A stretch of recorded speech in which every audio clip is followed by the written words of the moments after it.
کہ در حقیقت تزکیہ نفس کا ذریعہ یہ قرآن ہے۔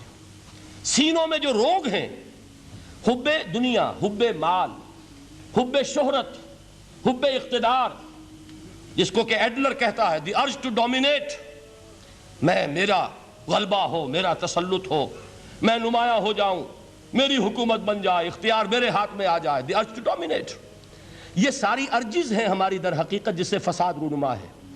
یہ حب مال ہے جس کی وجہ سے ہمارے اندر تنافس ہے۔ الہاکم التکاثر حتی زرتم المقابر، یہ کثرت اور بہتات کی طلب تمہیں غافل کیے رکھتی ہے یہاں تک کہ قبروں تک جا پہنچتے ہو۔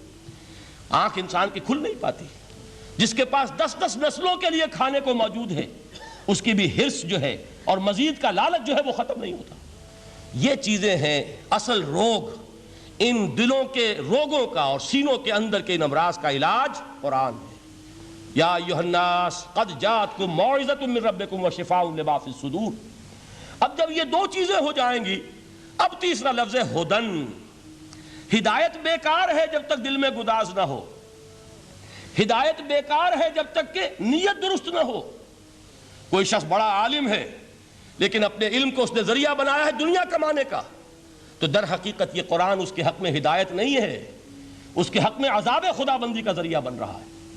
حضور نے خود فرمایا القرآن حجت لک او علیک، یہ قرآن یا تمہارے حق میں حجت ہے یا تمہارے خلاف حجت بنے گا قرآن کے قیامت کے دن۔ اس لیے کہ ایک شخص اس کو دنیا کمانے کا ذریعہ بنا رہا ہے، ایک شخص اس کو شہرت کے حصول کا ذریعہ بنا رہا ہے، ایک شخص علم کو ذریعہ بنا رہا ہے دنیا میں نمایاں ہونے کا، اپنی تعریف کا۔ حضور نے فرمایا کہ قیامت کے دن سب سے پہلے 3 افراد کا معاملہ پیش ہوگا عدالت خدا بندی میں۔ ایک وہ جو بڑا عالم سمجھا جاتا تھا، اس سے بڑا علم پھیلا۔ دوسرا وہ جو بہت صاحب ثروت تھا، اس نے بہت خیرات کے کاموں میں پیسہ لگایا۔ تیسرا وہ جو دنیا میں شہید سمجھا جاتا تھا کہ اللہ کی راہ میں جنگ کرتے ہوئے جان دے دی۔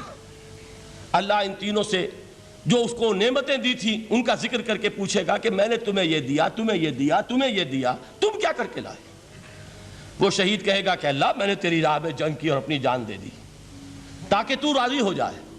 اللہ فرمائے گا کذبتا، تو نے جھوٹ بولا، انک قد قاتلت لان یقال جریء، تو نے تو یہ جنگ اس لیے کی تھی کہ کہا جائے کہ بڑا جری ہے، بڑا بہادر ہے۔ یہ لوگوں سے بہادری کے تمغے لینا تمہارا مقصود تھا۔ وقد قیل، وہ کہا جا چکا ہے، اب یہاں تمہارے لیے کچھ نہیں۔ اور فرشتوں کو حکم ہوگا اور وہ اوندے منہ اس کو گھسیٹتے ہوئے جہنم میں جھونک دیں گے۔ دنیا میں شہید سمجھا جا رہا ہے، آخرت میں جہنمی ہے۔ یہی حال اس عالم کا ہوگا، یہی حال اس دولت مند کا ہوگا۔ تم نے یہ علم پھیلایا تھا کہ تمہارے علم کا چرچا ہو جائے، تمہاری شہرت ہو جائے، لوگ تمہاری دستبوسی کرنے لگیں، لوگ تم سے جھک کر ملیں۔ وہ دنیا میں ہو گیا، تمہارا مطلوب مل چکا، تمہارا مقصود حاصل ہو چکا، اب یہاں کچھ نہیں۔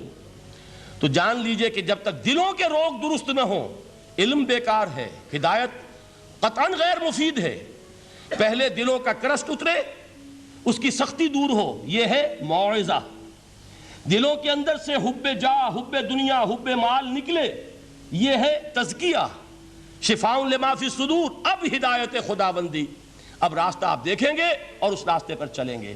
یہ ہدایت جو ہے دنیا میں، یہی آخرت میں رحمت کی شکل میں ظاہر ہوگی۔ جنہوں نے اس قرآن کی ہدایت سے فائدہ اس دنیا میں اٹھایا، آخرت میں رحمت خداوندی کی بدلیاں ان پر سایہ کریں گی۔ ایک حدیث میں تو باقاعدہ الفاظ آئے ہیں کہ سورہ بقرہ اور سورہ آل عمران یہ 2 بدلیوں کی صورت میں ظاہر ہوں گی میدان حشر میں، اور ان لوگوں پر سایہ کریں گی کہ جن کو ان سے بڑی محبت تھی۔